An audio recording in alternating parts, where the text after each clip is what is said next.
también le puedo decir una cita, también a la botella, que también viene de estar, decirle como es una lata de proceso, el ramo, la pechuga que cuando empiecen a hacer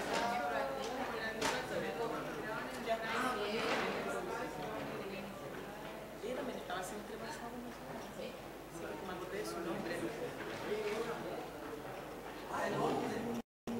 Según yo, como con el profesor de inglés, lo toma por horario.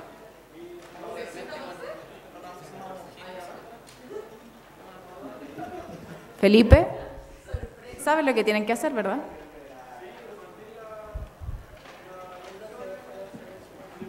Y después se los quitan. Ya, súper. Ah, está por ahí, porfa, la pueden ver.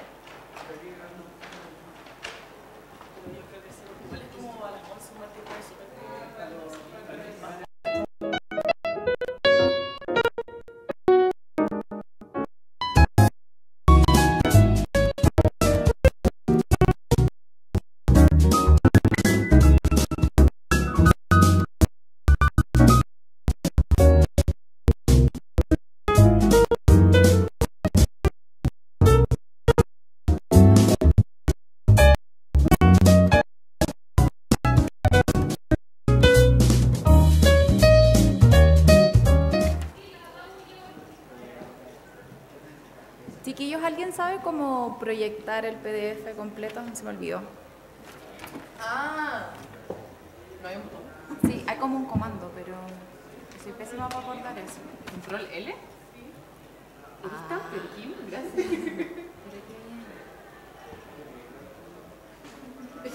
Control L, algo.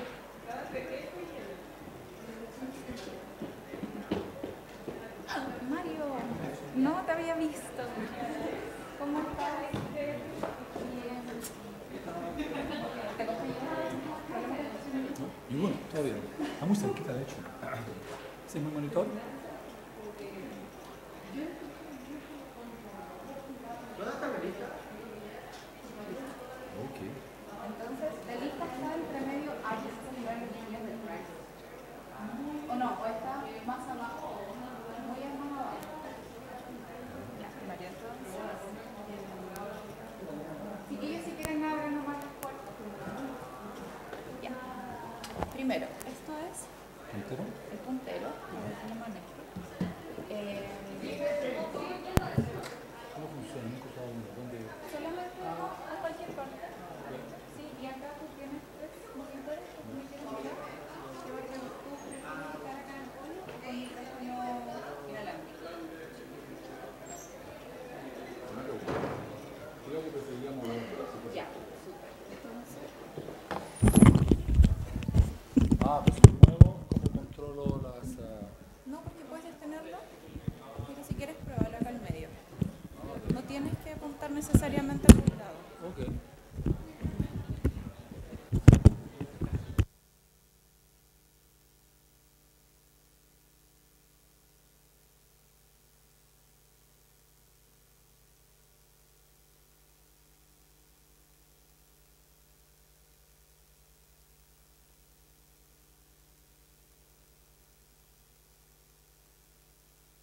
¿Aló?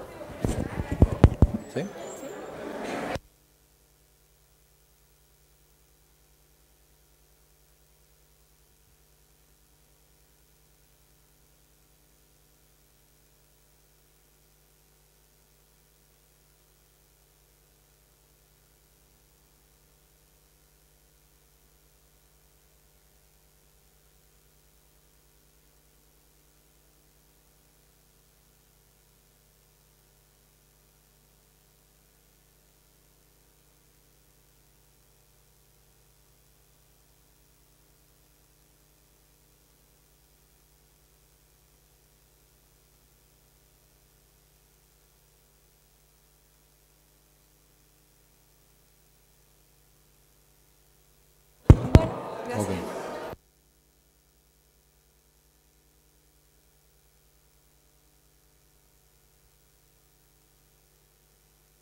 Hola, voy a hablar en español. Quería darles un aviso de utilidad pública. Hoy día es el último día de votación para las consejerías, para el Consejo Asesor.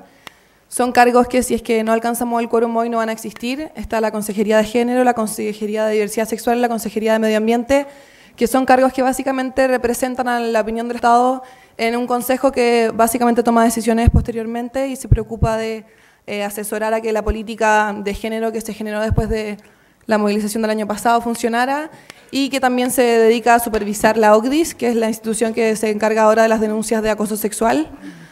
Así que eso, les pido por favor a todos los que no hayan ido a votar que por favor se acerquen a la mesa que está ahí en el hall. Cierra a las 6:30 y por favor, si es que no han ido, vayan, y si es que conocen a alguien que no haya ido, por favor le pidan a sus compañeros. Son cargos que, les repito, si no salen hoy, no van a existir. No es como que se queden los encargados del año pasado. Si no los votamos hoy, no existen. Así que eso, gracias.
Sí.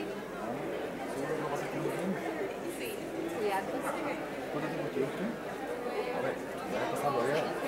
En Nueva York, además es muy estimulante. Estuve un poquito menos de 2 años.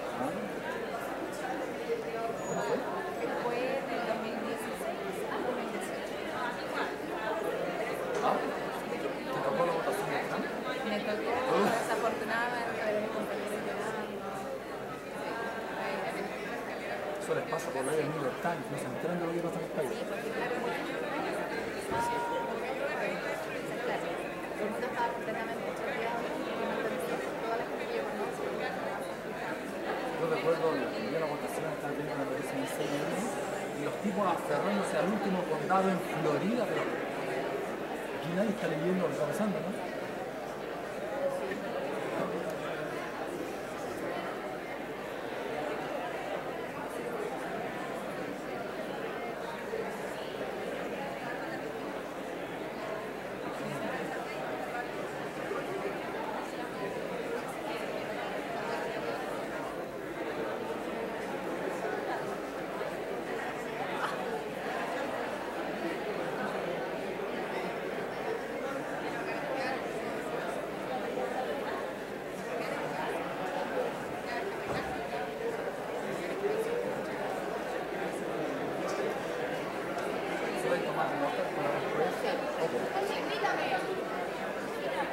Pero no están autorizados a usar, no se puede usar, no pueden usar diccionario, pero no usar que tienen los niños.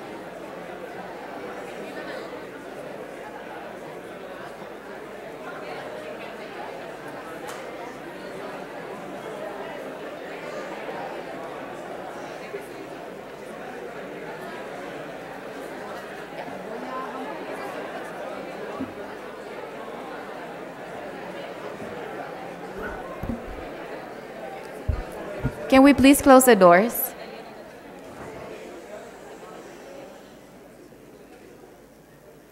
All right, so welcome to our third seminar. Our speaker today is a professional musician. He's a jazz guitar player. He was educated in the United States and has worked and lived in London for 6 years during the 90s. After that, he moved to Barcelona, and since 2007, he's based in our country. He's the co-founder of Aprendizaje Efectivo, which is a company that has created a learning method based on high-impact learning strategies, which have been scientifically proven. Please welcome Mario Abagliati.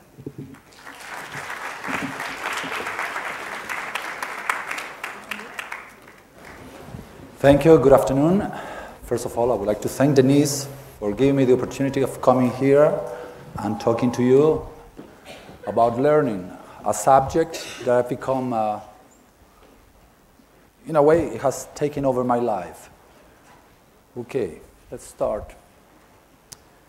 A few years ago, I, along with a student of mine, we started researching effective learning strategies. I've been playing guitar for almost 30 years now. And I've noticed that in spite of having done a lot of practicing, the workload has never been a problem for me. But what I've noticed is my playing wasn't getting better. There was something I wasn't doing quite right. My student, who is now my partner in Aprendizaje Efectivo, he holds a master's degree in neuroscience. And we decided to start researching learning strategies. We wanted to get better, quicker, and in an effective way. So the talk is about that, the discoveries that we made, that some of it I'm going to share with you today. This is Tomás Wellman. He's our poster boy. He's from Chillán. He studied there. His first PSU, there, 2016, just over 600 points. He didn't know what to do with that. He was worried. His parents were worried as well. He moved to Viña, and 3.5 months before he took his second PSU, we taught him some learning strategies. And his grades skyrocketed. In just 3.5 months of learning the right way. And without any pre-universitario or private tuition, just on his own. Now, his PSU was so good that he got on a scholarship to study psychology in Universidad Adolfo Ibáñez. He's ranked #1 in his year. He just started his second year. He's doing equally well. I see him every week because he keeps studying music with me. I teach him jazz improvisation, harmony, rhythm. He's doing well. He's going to do really well. Can you read that question, please?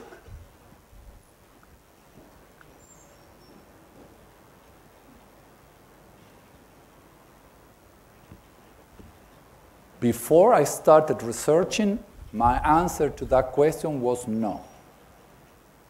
No one told me how to study. What they taught me was content, what to study, but no one taught me the process. I know that because I was a student, and I know that because I'm a father as well, and I know that my son is not being taught how to study. Let's look at a couple of surveys. The first one, done in UCLA, 2007, a sample of 473 students. When they were asked the same question, 80% said no. That finding was replicated in another survey done in Kent State University in Ohio. Again, the large majority said no. A second question comes out of this. Those who answer yes, what were they taught? Let's have a look. This is another survey done in Washington University in St. Louis. They asked the students which are their favorite learning strategies.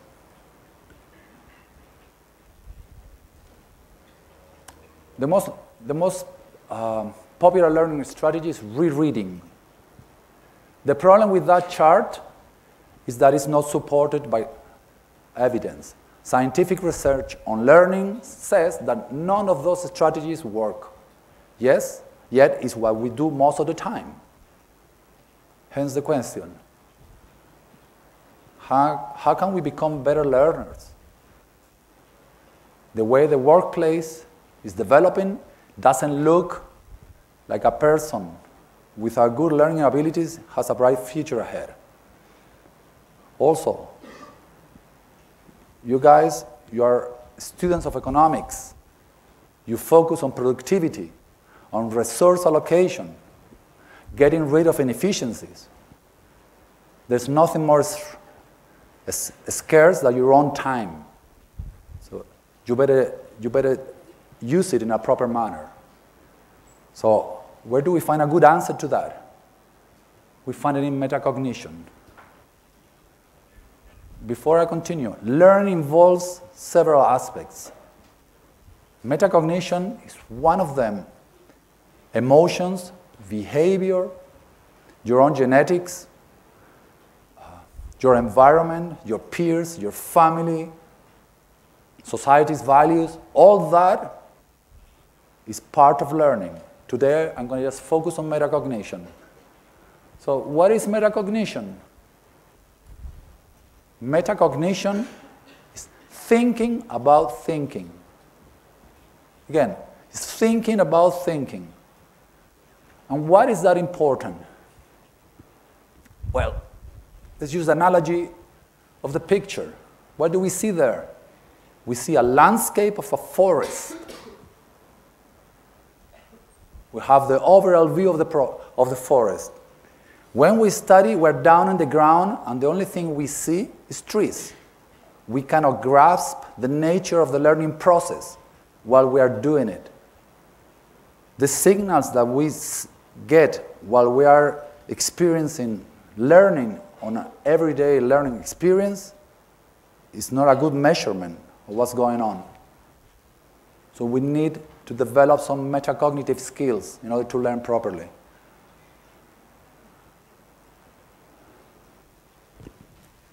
Four elements, I think, are crucial. A basic understanding of human memory. We have to be able to distinguish which are good learning strategies. We have to be able to monitor and control our study time. And we have to be aware of biases. Just as the Israeli psychologist Daniel Kahneman won a Nobel Prize in economics, being a psychologist, because he focused on biases, on decision making, there are biases when we are learning. As a matter of fact, when we think we are learning the most is when we are learning the least.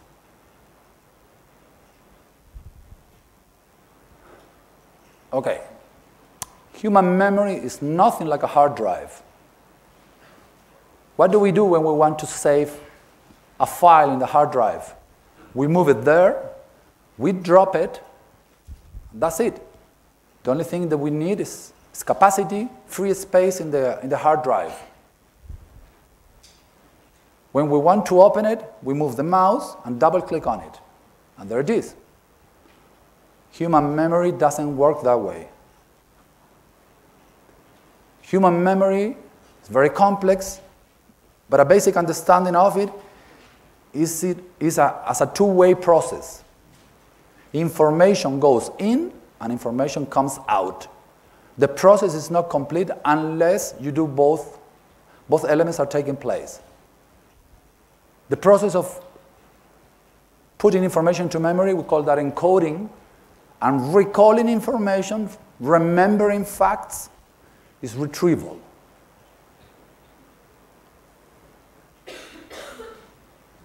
Encoding is all about storage.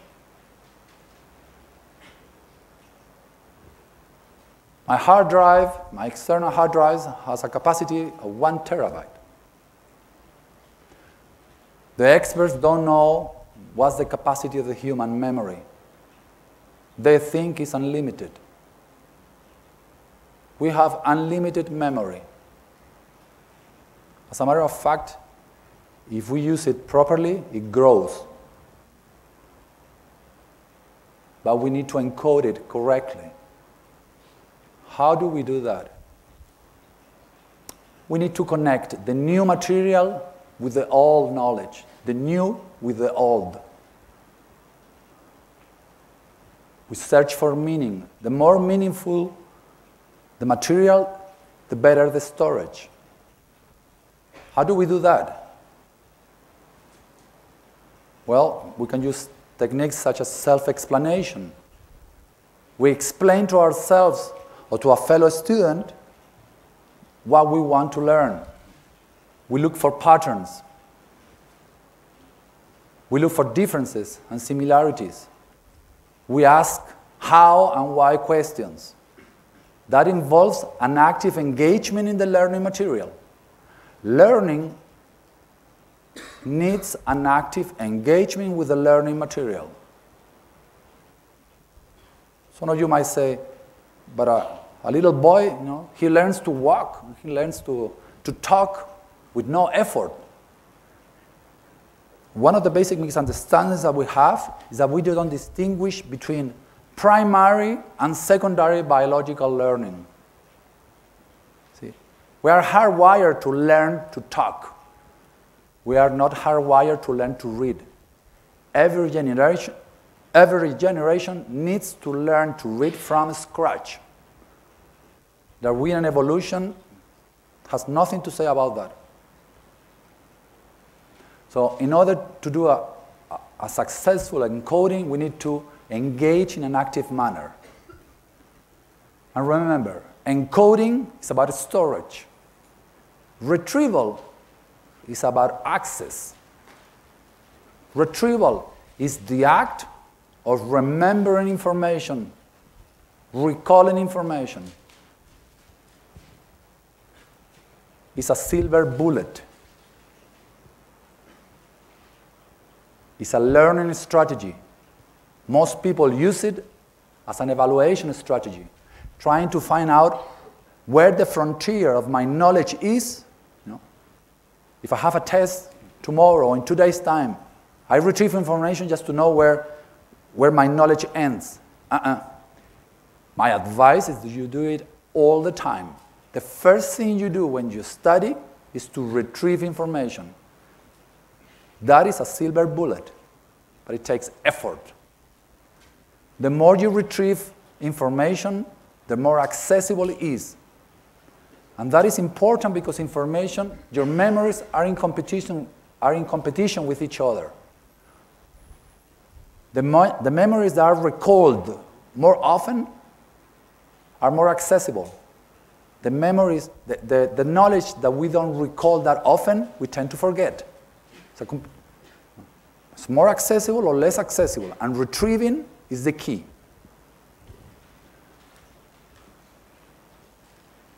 So, what are good learning strategies? Learning strategies that are efficient can be termed desirable difficulties. That term was coined by Robert Bjork in UCLA.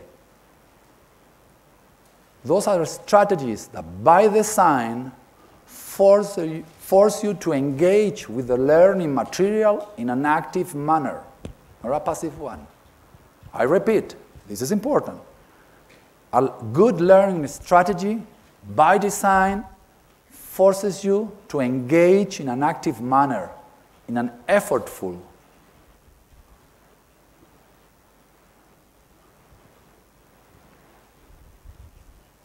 The first one, space versus mass practice.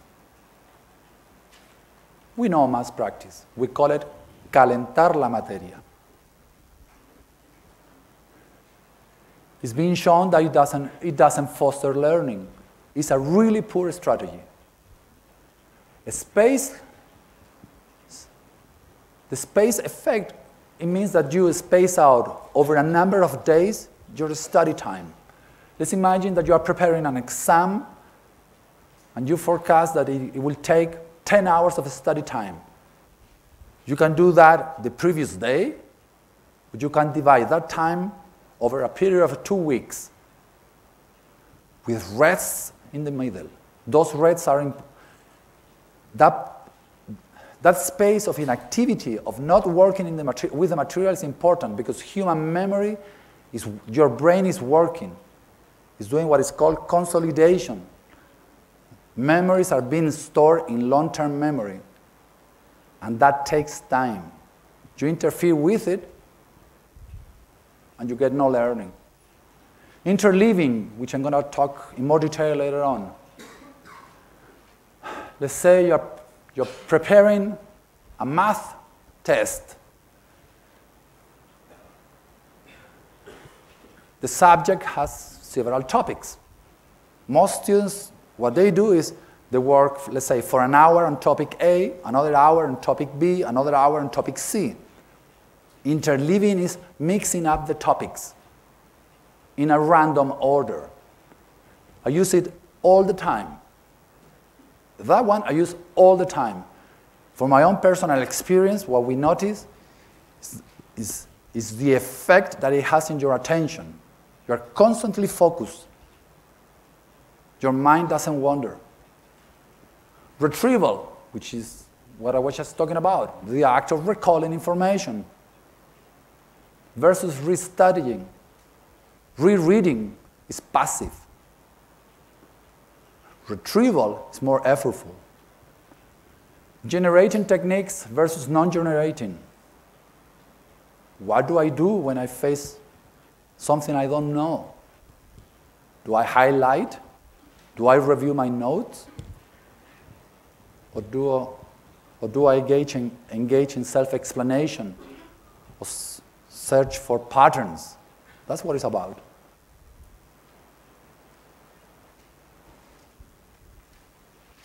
To be able to monitor and control your study time, you have to be aware of biases. Probably none is more important than the difference between learning and performance. What is learning? Learning is a permanent change in your knowledge. You know it today, you know it tomorrow, you know it in a week's time, you know it in a year's time.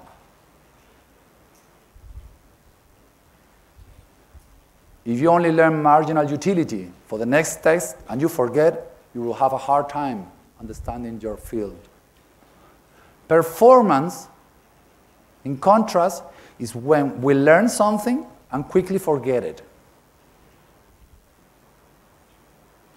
Let's have a look at this graph. So here you have two ways of studying. The dotted line is a group that studies the same material twice. The second group is one that studies and then on the second session practices retrieval, testing. The testing effect is known in the literature. So what do we see here in the chart? On the vertical axis, we see the proportion of recalled material. On the horizontal axis, we see retention intervals. We recall a lot there. We recall a lot there. But then we start to forget. This is learning. This is performing. The way you practice, it either, you have two ways of practicing here. One is producing more learning than the other one. So, let's talk about interleaving. There we have a salad. Oh, I don't have time. Let's think of the salad as a subject, like math. Okay, that subject, the salad, has some ingredients or topics. Cucumber, bit of cheese, lettuce. We don't see any candy. Candy is not a topic of that subject. Interleaving is about mixing up the topics within one subject. Let's be a bit more concrete. Let's say you want to practice tennis on Saturday morning, and there are 3 moves you want to improve. You have 2 ways of practicing. You either block your time, problem A, B, and C, or you interleave them in a quicker succession in a random order.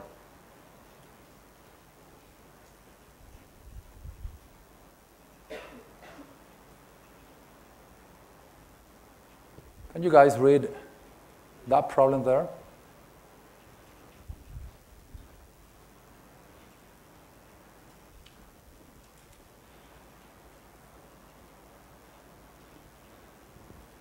You see, solving a problem like that is a two-step process. We need to search first for a strategy, a procedure, and then we need to execute it. It's been theorized that interleaving helps with that. When you look at a textbook or a workbook, most of the time the exercises and the problems are not interleaved, they are blocked together. I was showing some of this research to a friend of mine who is finishing his doctorate in economics in Chicago, and he said that he recognized the problem himself there. He said that he would have benefited a lot by interleaving his math practice. Let's look at some experiments to see how it works. Doug Broder from South Florida University. He's the leading researcher in interleaving. Now, the first thing that I need to mention is that the sample is really low. When you read the paper, there it says that half of the students didn't show up for the last session. That's the reason why the sample is low. So, what was the task? They had to figure out the volume of those 4 solids. The formulas highlighted in green look rather similar. It was theorized that interleaving will help as a discrimination technique when the problems look alike. Let's look at the design of the experiment. They had 4 tutorials, 1 for each formula, 12 practice problems and 2 sessions, week 1 and week 2. They divided the students in 2 groups, mixers, those who interleaved, blockers, those who practice in a block fashion. All the 6 problems of Formula 1, all the 6 problems of the next formula, and so on.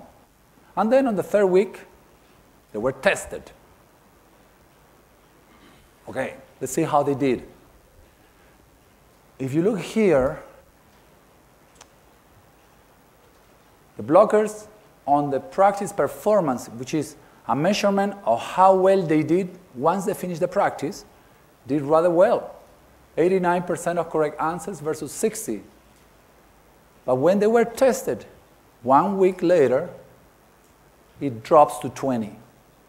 That is called calentar la materia. That is called performance. This is called learning. It's stable over time. And it's worth mentioning that it was the same amount of time and the same amount of problems, just how the problems were presented. Interleaving triggers a different mental process.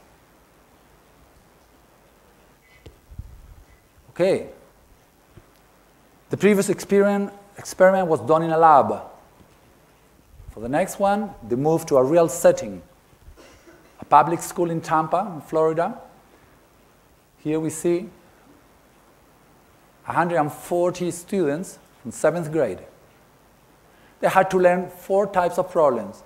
Unlike the previous experiment, here the problems didn't look alike. They're highlighted in A, B, C. It's different types of problems. It's been also theorized that interleaving helps by linking a problem with its solution. Let's look at the design.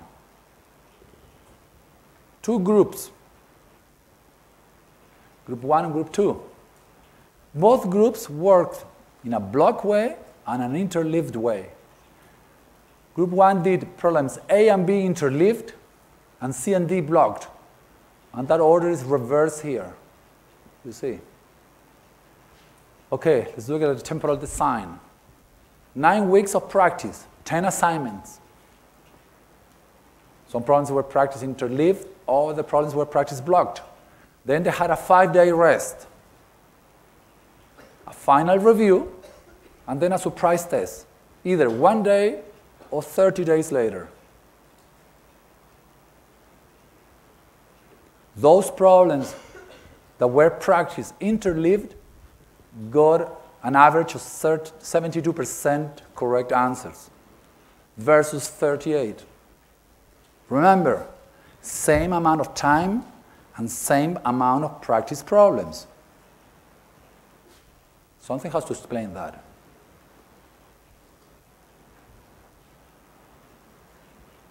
Another experiment by Roder and his students.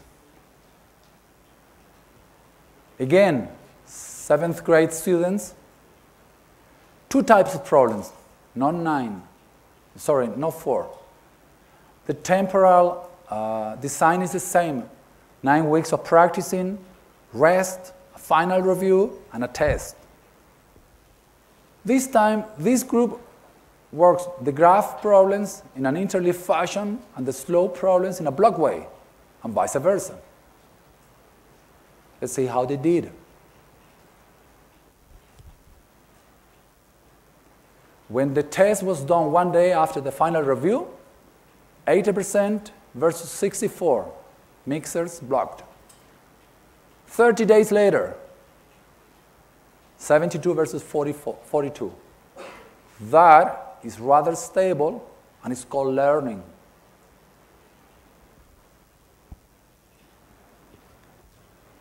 The final experiment.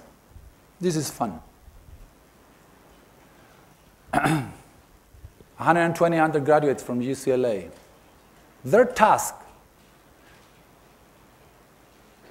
they had to learn the style of 12 painters, 12 artists, and they were going to be presented with 6 paintings of each. Each person will see 6 artists in a block way and 6 artists in an interleave way. Oh, sorry. There. Those are blocked, all from the same artist. Those are interleaved. Each example belongs to a different painter.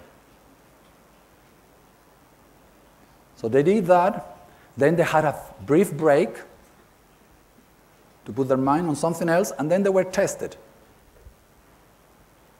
How were they tested? They were shown new paintings, paintings they have not seen in the practice session.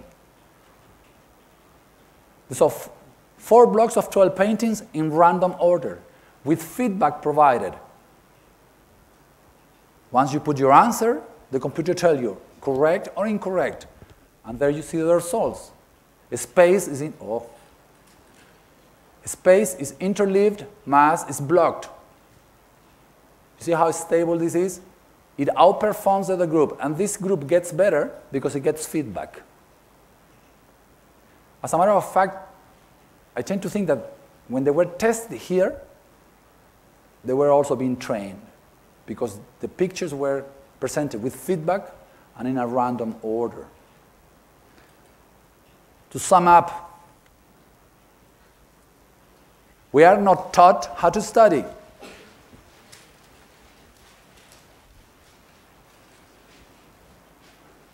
The learning strategies we use are not very effective or efficient. The answer to that problem is in metacognitive skills. We need to have some basic understanding of human memory, of what strategies work, and knowledge of the biases in order to control and monitor our study time. And finally, I went into a bit of detail regarding interleaving, practicing by mixing up the topics of a particular subject. And I show you 4 experiments of many more that have been done. Well, I hope that this was informative. and I believe it's time for Q&A. Thank you.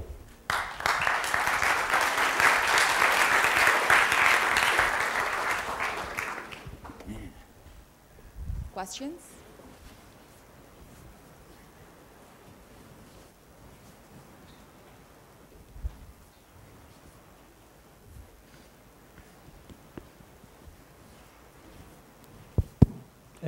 Hi. Hello.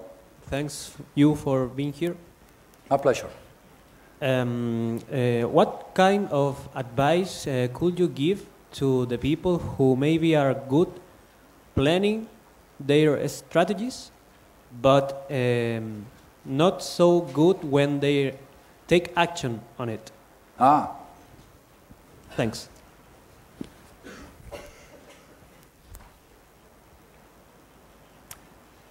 Research shows that there is a gap between your goals, your intentions, and your actions. So there's been quite a lot of research regarding goal setting. The way you structure your goals is important. So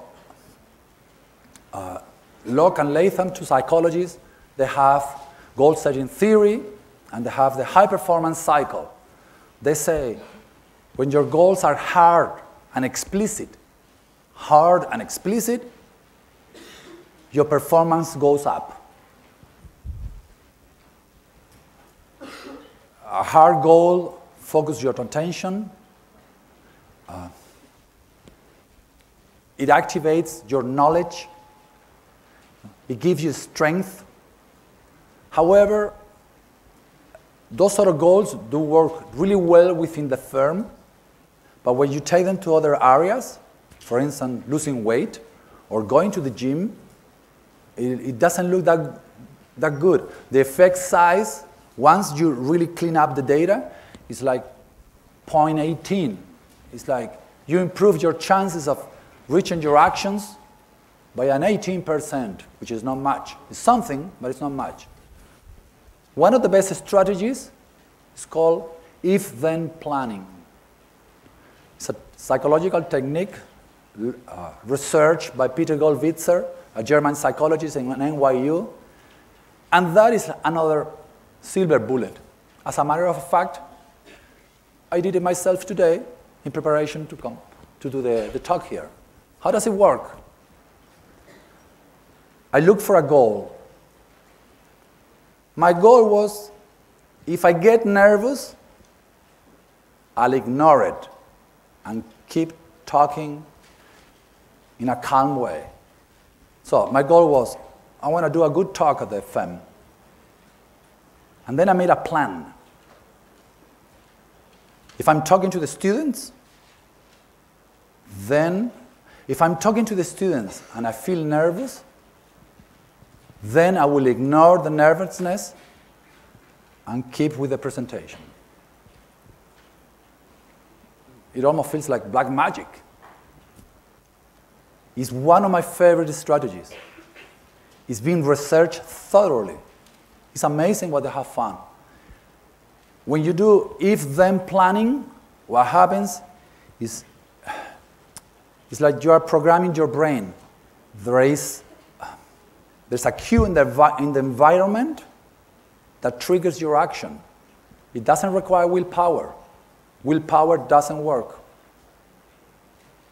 And the way it's being researched, it shows up that your answer, your action moves in an automatic channel in your brain. It's outside your conscious awareness. It's like magic, but it's not. If-then planning,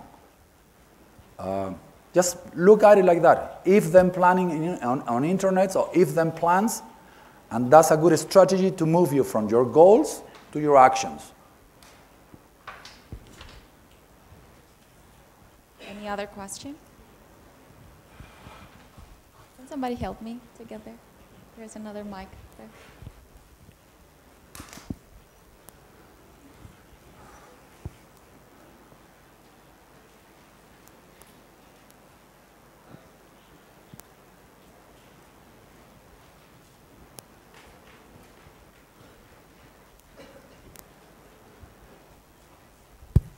Hi.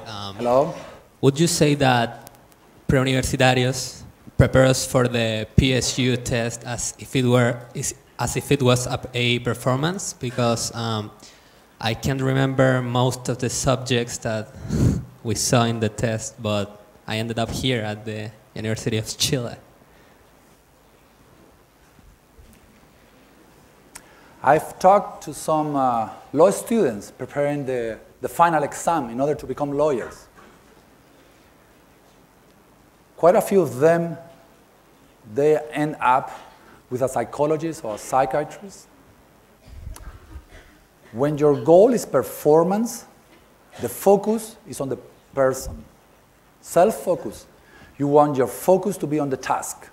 In order to be on the task, the best thing you can do is approach your goal as a learning goal. The mental processes that that type of goal setting has is enormous. When the focus is on the task, for instance, feedback. Negative feedback is information about the process. When you are in a performance goal, negative feedback is a judgment on the person. There's a lot of literature on that. My basic suggestion at this stage would be focus. For instance, those lawyers, they wanted to pass the test in order to become a formal lawyer or go into the workplace. A better way to approach it is to see it as maybe the last time in their lives they're going to learn something about the theory of law. It's like the people doing the PSU. It's the same thing. All they worry about is the score. Maybe it's the last time in your life that you're going to learn about chemistry or history. It's about learning, not about performance. Some people don't do that well at all when the focus is on the performance. And I know that because it hurts me as well. In motor learning, movement, when the focus is on the person, you don't move well. You're rigid, stiff. I had to untrain myself. One last question. Gentleman over there.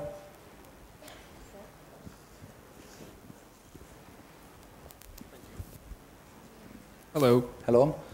So I was wondering, in your experience, do you think that this is something that you should apply on a personal level, or do you think you should take these theories up to authorities, universities and such, so that they don't push students to run towards the goal in terms of score, but in terms of learning, as you say?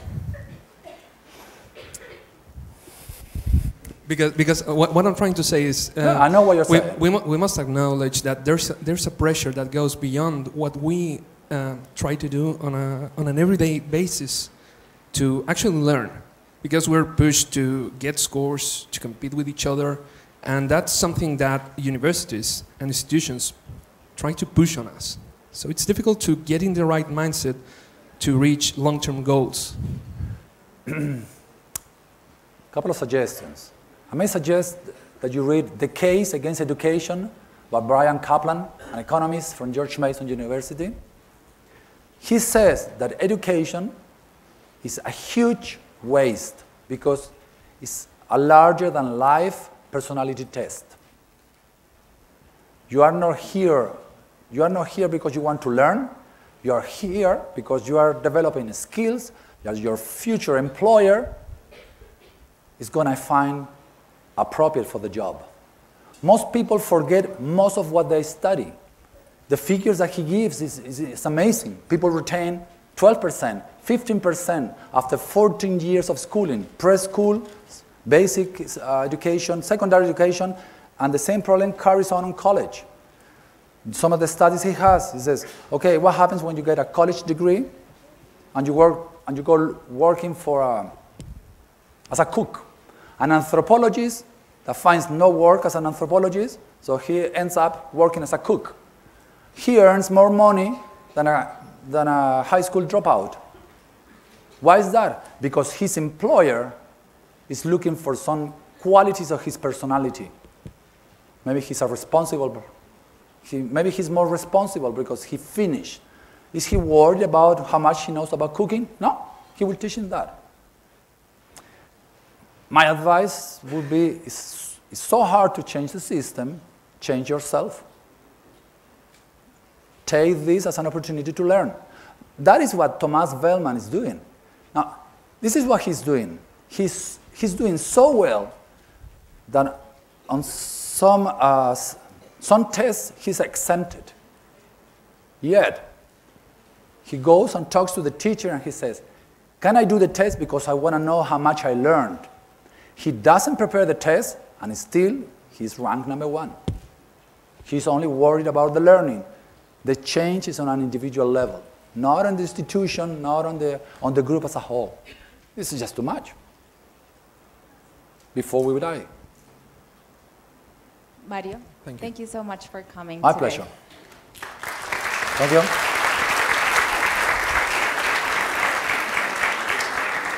I think we are ready for Okay. your questions. Now the good part. We're going to test you. Okay.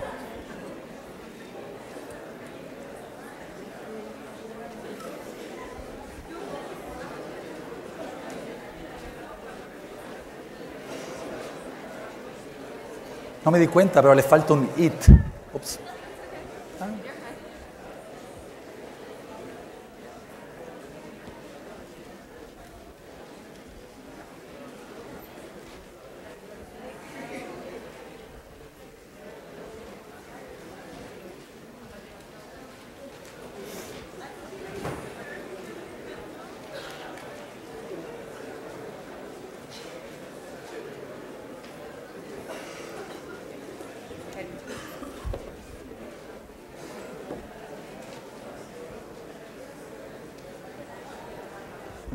Can I read them? Are you going to read them? Yeah?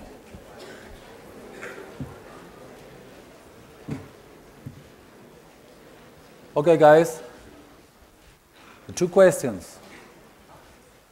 What is metacognition, and what role does it play in becoming a sophisticated learner?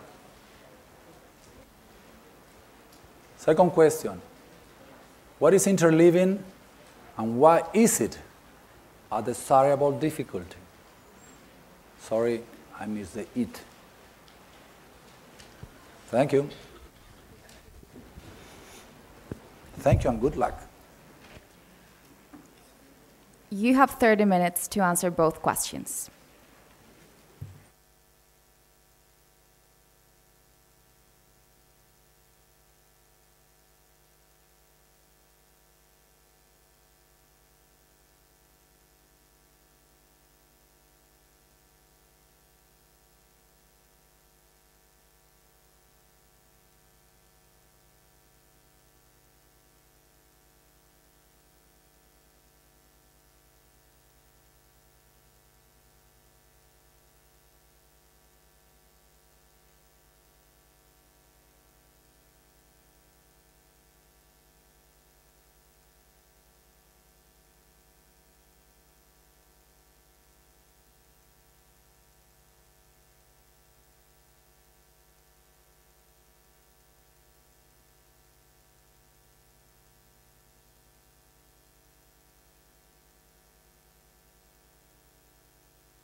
20 minutes.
10 minutes.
5 minutes.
Three minutes.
You have 1 extra minute and that's it, so you better hurry up.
All right, students, time's up, so please drop your pens.